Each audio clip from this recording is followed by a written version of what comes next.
उस जवान ने कहा कि मृत स्त्री मेरी पत्नी और इन वृद्ध सज्जन की बेटी थी और यह मेरे चचा हैं। 11 वर्ष पूर्व उससे मेरा विवाह हुआ था। हमारे 3 बेटे हैं जो जीवित हैं। मेरी पत्नी अत्यंत सुशील और पतिव्रता थी। हर काम मेरी प्रसन्नता का करती थी और मैं भी उससे बहुत प्रेम करता था। 1 महीने पहले वह बीमार हुई।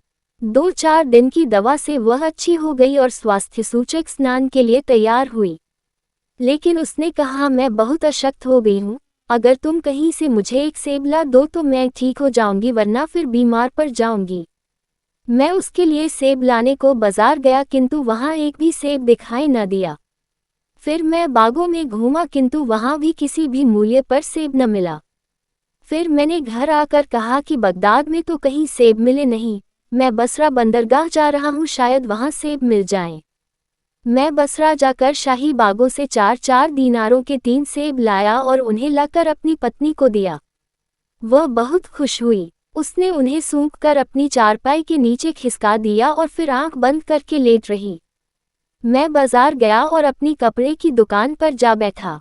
कुछ देर में मैंने देखा कि एक हबशी गुलाम एक सेब उछालता जा रहा है।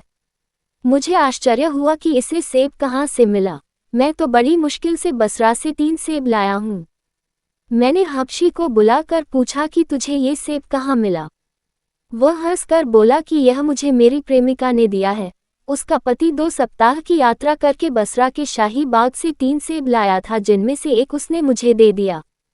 हबशी ने यह भी कहा कि मैंने और सुंदरी ने मिलकर भोजन आदि भी किया। हबशी तो ये कहकर चला गया। यहाँ क्रोध से मेरी बुरी हालत हो गई।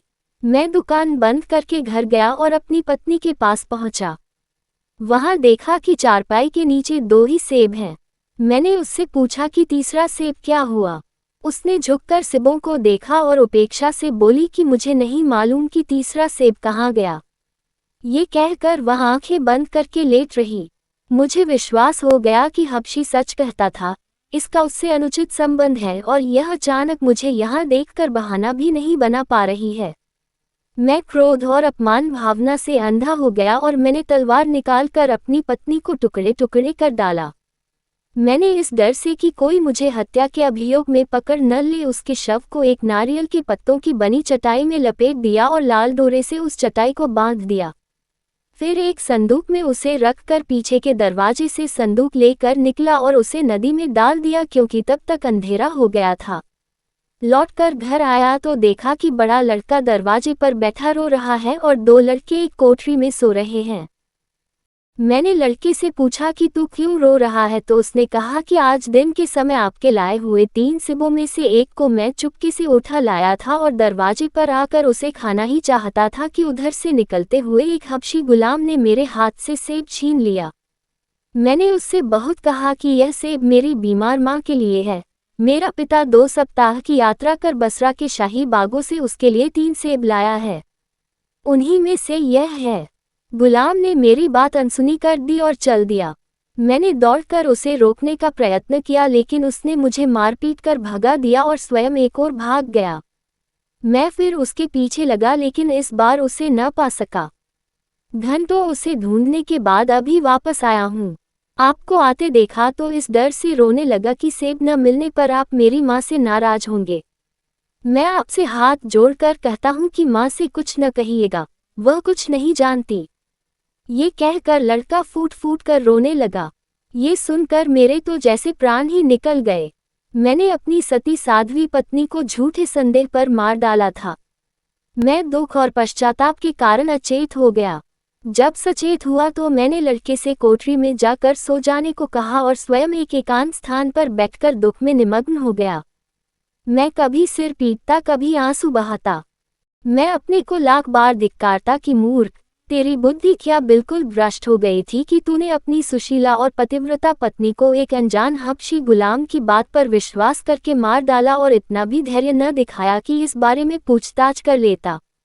मैं इसी शोक और पश्चाताप की दशा में बैठा था कि उसी समय मेरा चचा अपनी पुत्री के स्वास्थ्य का हाल जानने के लिए आया। मैंने उसे पूरा हाल बताया।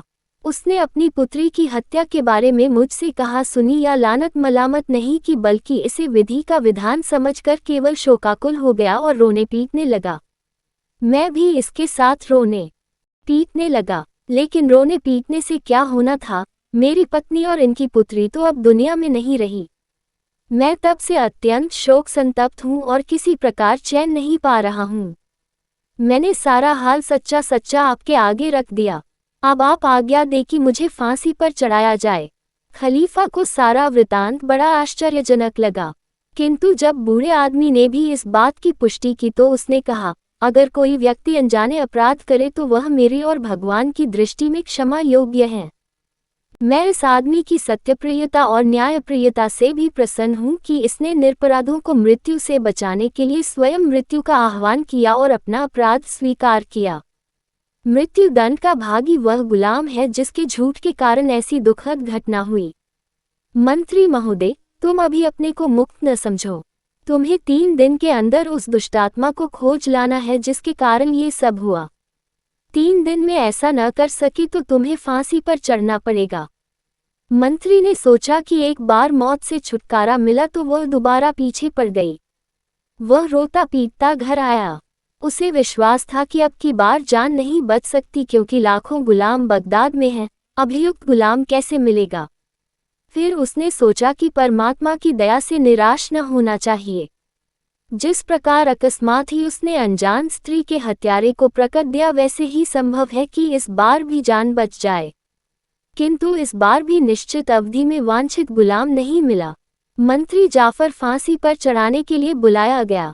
उसके संबंधी उससे मिलकर रोने लगे।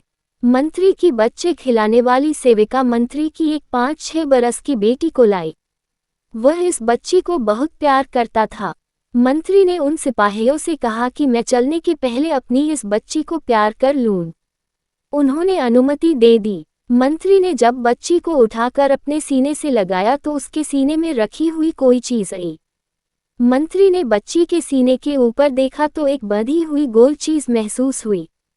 मंत्री के पूछने पर बच्ची ने बताया कि यह सेब है जिस पर शाही बाग की मुहर लगी हुई है। ये पूछने पर कि यह तुम्हारे पास कहाँ से आया, बच्ची ने कहा कि मेरा हबशी गुलाम, जिसका नाम रेहान है, लाया था और मैंने उससे 4 सिक्कों में इसे खरीदा है।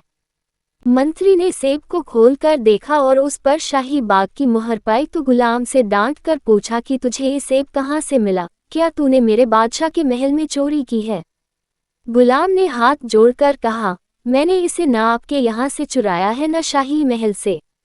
मैं आपको सच्ची बात बता रहा हूँ।